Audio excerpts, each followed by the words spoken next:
I'm John Weber for AM Best TV, and I'm speaking today to Rob Curtis.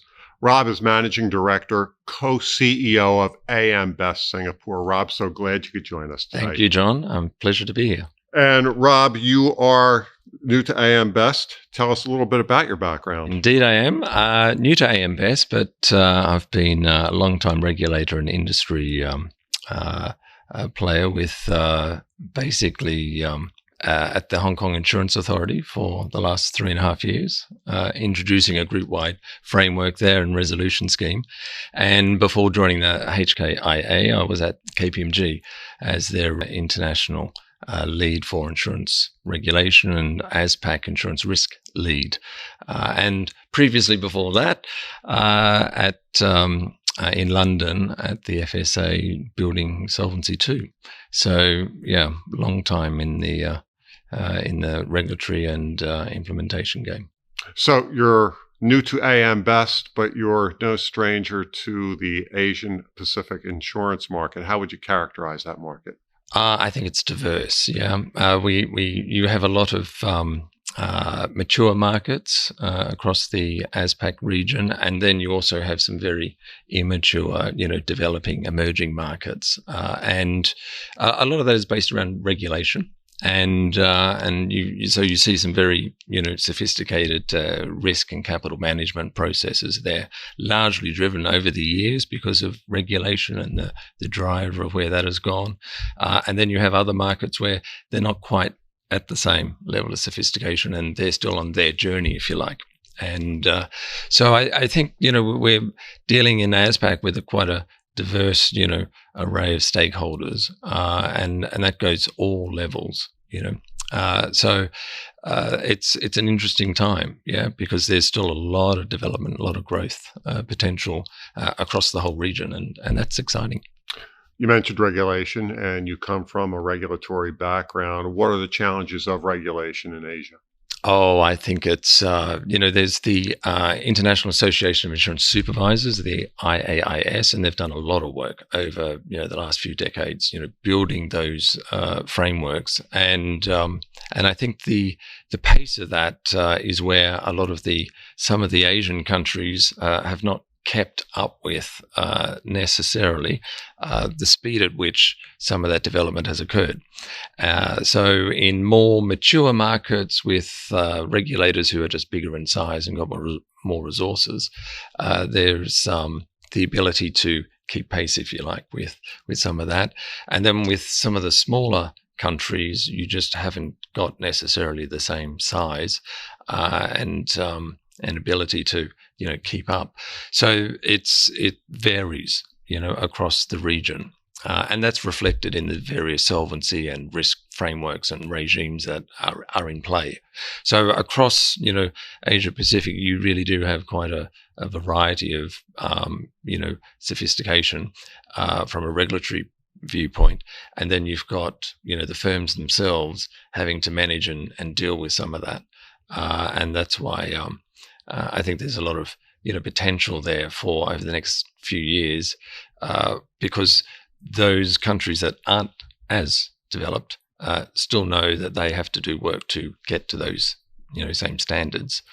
So that's where the development will proceed. Are there any other challenges, economic or otherwise, that the region faces? Oh, there's always the climate challenges which are emerging still, and that's not just particular to the APAC region, but you've clearly got some clear dynamics in some markets. Australia's got bushfires and drought increasingly, and then you've got increased storm activity in other parts of Asia Pacific. ASPAC's had a really tough time the last 2.5-3 years with COVID, and so the market is just starting to, if you like, re-emerge from the slumber that we've almost been in because everything was closed and shut down. And so as this now starts to reopen across the whole region, people are finally feeling re-energized, I think, and hopeful of what getting back to business can bring. And with that, I heard you mention the word potential twice. Can you tell us about what you see as the potential? What is the opportunity throughout the region? For me, I think there's going to be the rising middle class across Asia Pacific, and there's some really large markets like, for example, India, that by 2032, is predicted to be the sixth largest, market, bigger than, Germany and Italy and some of those other more established, South Korea markets. So this is a sleeping giant, if you like.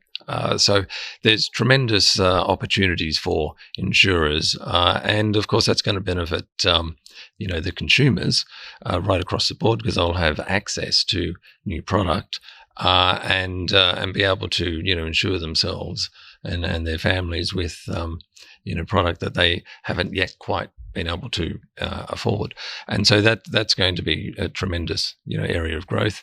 You've also got the increasing sophistication of risk and capital management processes, which obviously will open up more opportunities for some of those firms in terms of whether it's financing or investment and risk management techniques generally. So there's a whole array of opportunity that should arise over the next few years from APAC.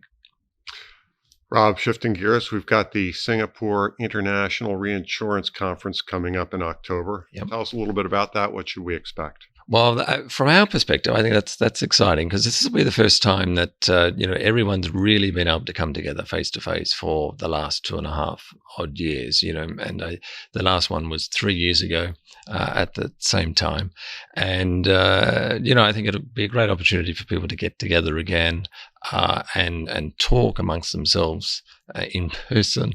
There's no underscoring the value of that.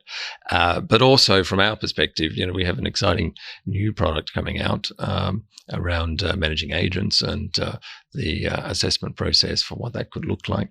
And that's going to, I think, really be quite a fillip for the industry itself.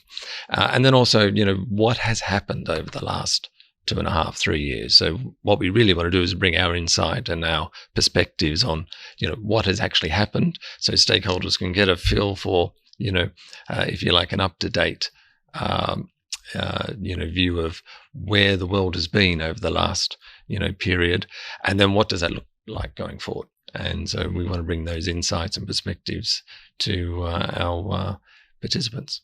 Rob Curtis, welcome to AM Best, and may you have a happy, long, and productive career here. Many thanks, John.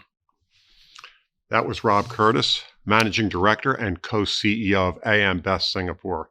And I'm John Weber for AM Best TV.